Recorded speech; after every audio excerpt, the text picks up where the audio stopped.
안녕하십니까. 10월 4일 산업뉴스입니다. 화려한 실내 장식의 단정한 제복, 호텔리어를 꿈꾸는 이들의 로망일 텐데요. 호텔 산업이 발전을 거듭하면서 호텔리어를 지망하는 이들의 수도 급증하고 있는 추세입니다. 강신일 기자의 보도입니다. 불과 몇 년 전까지만 해도 소수 특권층을 위한 사업이라고 여겨졌던 호텔 사업은 최근 가격 인하와 이벤트 등을 통해 보다 친숙한 이미지를 구축하고 있습니다. 덩달아 젊은 층에선 호텔과 관련된 직업이 인기를 끌고 있고 관련 학과의 수도 늘었습니다.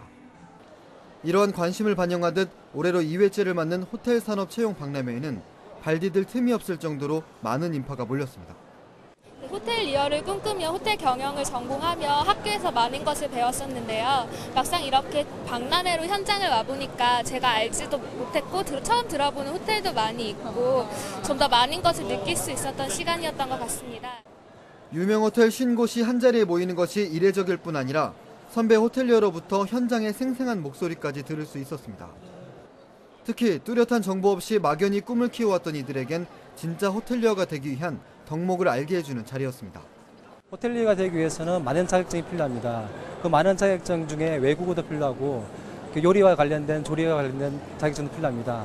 하지만 많은 스펙보다도 열정을 가지고 일하는 것이 더 중요합니다. 호텔 문을 두드리려면 열정을 가지고 준비하십시오. 호텔 산업은 매년 발전을 거듭하면서 더불어 인력 수요도 늘고 있는 추세입니다. 겉으로 보이는 완성된 모습 뒤에 묵묵히 자신의 맡은 업무를 해내야 하는 호텔리어에겐 열정과 자부심이 그 무엇보다 중요합니다. 산업뉴스 강신일입니다. 밥값보다 커피나 빵 같은 디저트 값에 더 지출하는 시대가 됐습니다. 그만큼 관련 시장도 끊임없이 커지고 있다는 의미인데요. 카페와 베이커리 전시회는 이런 인기를 반영하듯 많은 사람들이 찾았습니다. 이창수 기자가 취재했습니다. 여기저기서 커피를 맛보는 사람들. 표정에서 맛있다라는 걸 한눈에 알 수 있습니다. 원두를 취급하는 한 업체. 이 국내 업체는 라오스에서 직접 커피 농장을 운영하고 있습니다. 따라서 신선도가 뛰어난 드립커피와 더치커피 등을 소비자에게 제공합니다. 라오스에서 가장 큰 유기농 커피 농장을 저희들이 보유를 하고 있습니다. 그래서 운반 기간도 약 10일 정도밖에 걸리지 않기 때문에 가장 신선한 상태로 커피를 공급을 하고 있습니다. 커피 외에 즐길 수 있는 음료의 선택폭도 커졌습니다. 이제는 탄산음료를 집에서 만들어 먹을 수도 있습니다. 이 제품을 사용하면 몸에 해로운 성분이 없는 탄산음료가 짧은 시간에 쉽게 만들어집니다.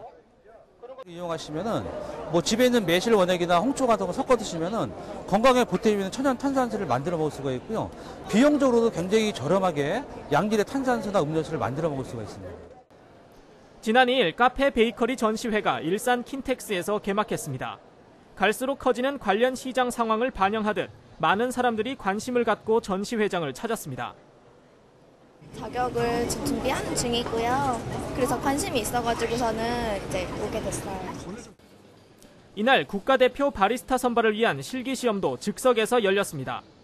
또한 카페 창업을 앞두고 있는 예비 창업자들에게는 상담을 받고 시장 조사까지 할 수 있는 기회가 됐습니다.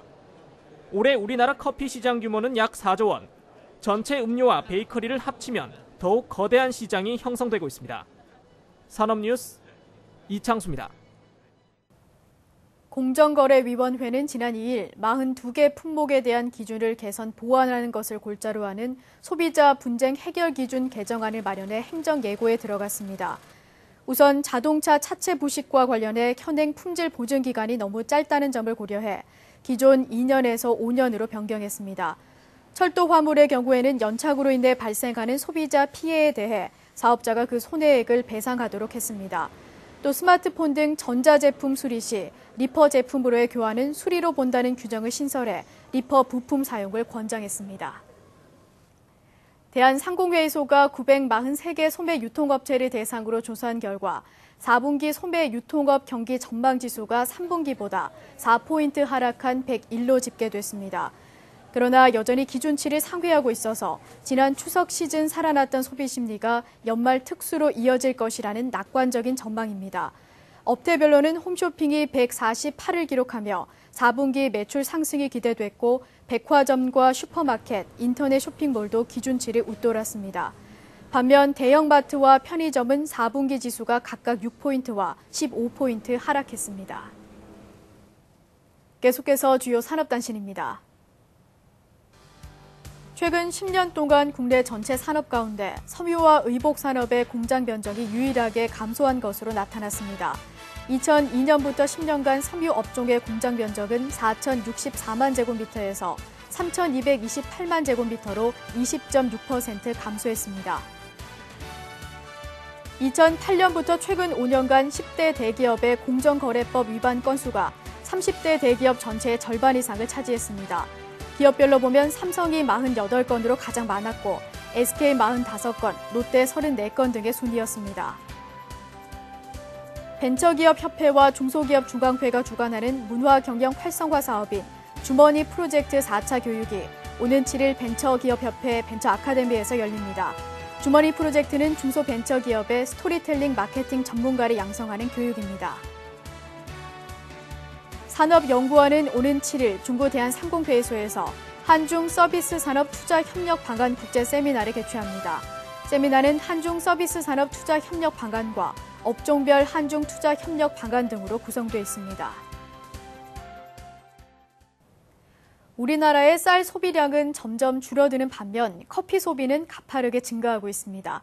수요가 늘어날수록 경쟁은 치열해지고 소비자들에겐 선택의 폭이 넓어집니다. 이상으로 산업뉴스 마칩니다. 고맙습니다.